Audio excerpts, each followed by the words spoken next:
उत्तर प्रदेश राजकीय वाहन चालक संघ राज्यकर का प्रांतीय अधिवेशन गोरखपुर के गोकुल अतिथि भवन में प्रारंभ हुआ। अधिवेशन का शुभारंभ गोरखपुर के महापौर डॉक्टर मंगलेश श्रीवास्तव ने दीप प्रज्वलित कर किया। इस अधिवेशन के दौरान नई कार्यकारिणी के गठन पर चर्चा के साथ चुनाव प्रक्रिया भी आरंभ हुआ। अधिवेशन के प्रथम सत्र के दौरान राजकीय कर्मचारी वाहन चालकों की समस्याओं पर चर्चा किया गया, साथ ही आगे की रणनीति भी बनाई गई। इसके साथ ही चुनाव अधिकारी के समक्ष प्रत्याशियों ने नामांकन पत्र भी खरीदे और पर्चा भरकर जमा किया। चुनाव अधिकारी के द्वारा पर्चा की जांच आदि किया गया। इस अवसर पर लोकेश शर्मा ने मीडिया कर्मी से बात करते हुए उन्होंने बताया कि इस अधिवेशन के दौरान राजकीय वाहन चालकों की समस्याओं पर चर्चा किया गया और उसके निवारण की रूपरेखा तय की। इस अवसर पर प्रदेश के पुराने जिले के राजकीय वाहन चालक उपस्थित रहे।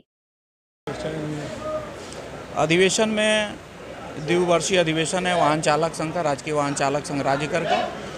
चर्चा यही है कि हमारे वाहन चालक आज भी जहां थे वहीं हैं।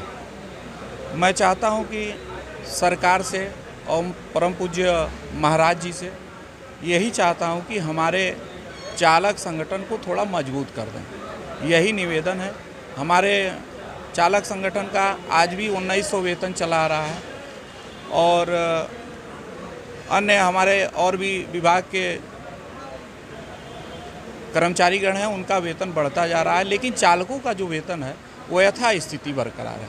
मैं महाराज जी से और अन्य अधिकारीगण से यही चाहूँगा कि चालकों का वेतन बढ़ाया जाए और उनका समय समय पे सारे देय को दिया जाए। यही मैं चाहता हूँ। जैसा आपने कहा कि चालकों का वेतन जी जी, इसके लिए आप लोगों ने क्या किया? ये इसके लिए हम लोग शासन कई बार लिखे हैं ऑलरेडी। ये भी हमारे यहाँ प्रमुख सचिव के यहाँ ये फाइल शासन में पड़ा हुआ है और इसके लिए हम लोग निरंतर लगे हुए हैं और बार बार अपने अधिकारी को, उच्च अधिकारी को दिया जाता है। इसके अलावा क्या समस्या है? और हमारे यहाँ वाहन चालकों की भर्ती की समस्या है। हमारे यहाँ अधिकारी तो मतलब आ रहे हैं, लेकिन हमारे वाहन चालकों की कमी होती जा रही है। इसलिए मैं चाहता हूं कि हमारे वाहन चालकों की भर्ती हो और हमारे चालक भाइयों का वेतनमान बढ़ाया जाए। यही महाराज जी से निवेदन है और यह गोरखपुर में शंखनाद है द्विवर्षीय राजकीय वाहन चालकों का। इसका सफल बनाने के लिए आप सबका भी सहयोग रहे, मीडिया प्रभारी का सहयोग रहे एवं समस्त सभी चालक बंधुओं का सहयोग रहे। जैसा कि द्विवार्षिक अधिवेशन चल रहा है, चुनाव भी हो रहा है, तो किन किन पदों के लिए चुनाव हो रहे हैं? हमारे यहाँ प्रथम पद है प्रांतीय अध्यक्ष का, द्वितीय पद है प्रांतीय वरिष्ठ उपाध्यक्ष का और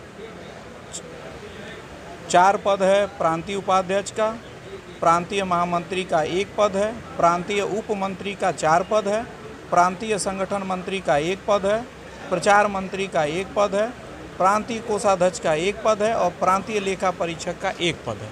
ये उत्तर प्रदेश से राज्य स्तरीय चुनाव है जी।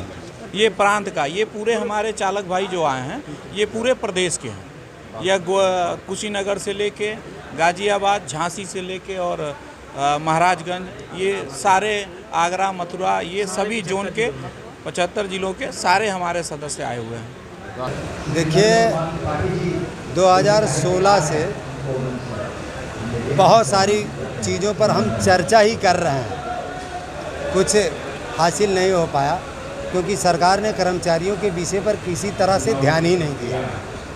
लेकिन अभी जो लोकसभा का चुनाव हुआ है उससे हम कर्मचारियों में थोड़ा सा उम्मीद जगी है कि शायद सरकार अब हम लोगों पर भी ध्यान देगी।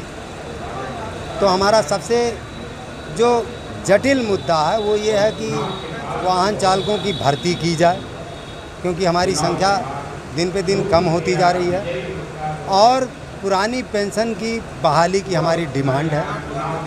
एक ये है, प्लस हमारे वाहन चालकों को 2008 से जब से छठा वेतन लगा है हम 2000 की डिमांड कर रहे हैं। ये काम हमारा अभी तक सरकार ने नहीं किया है। तो हम चाहते हैं कि सरकार इन सब बिंदुओं पर विचार करते हुए हमारे सभी वाहन चालकों का इसमें लाभ दे। जैसा आपने कहा कि अभी तक चर्चा हुआ है, चर्चा होने के बाद क्या आप रणनीति बनाएंगे? देखिए रणनीति तो बहुत बार बनाई गई।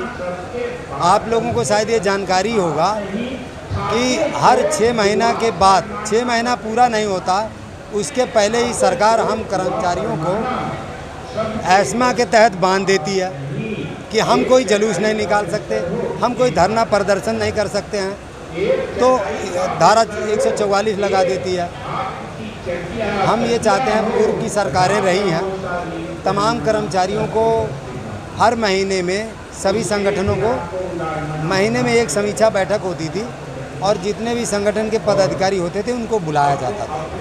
इस सरकार से भी मेरा ये निवेदन है कि संगठन के कर्मचारियों की मांगों के लिए जो पदाधिकारी हैं महीने में इनकी बैठक करवाई जाए और इनकी जो भी समस्या है उसको सुनते हुए दूर कराया जाए। जैसा कि अब चुनाव होने वाला, नई कार्यकारिणी गठन होगी, तो नई कार्यकारिणी क्या करेगी? देखिए, नई कार्यकारिणी क्या करेगी ये तो जीतने वाला बता पाएगा। मैं जो जीता तो मैं क्या करूँगा वो मैं बता सकता हूँ, है ना।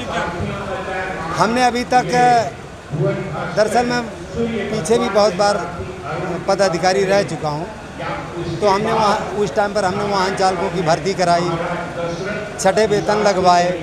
इस टाइम पर भी जो है हमने अब ज्येष्ठता सूची आयोग में से नहीं आई थी वो हमने करवाया और तमाम चीज़ें लिख करके शासन को समय समय पर हम अपनी मांगों को अवगत कराते रहे कि हमारी ये मांग है जो अभी तक पूरी नहीं हुई है, मगर उम्मीद करते हैं कि अब सरकार हम पे ध्यान देगी।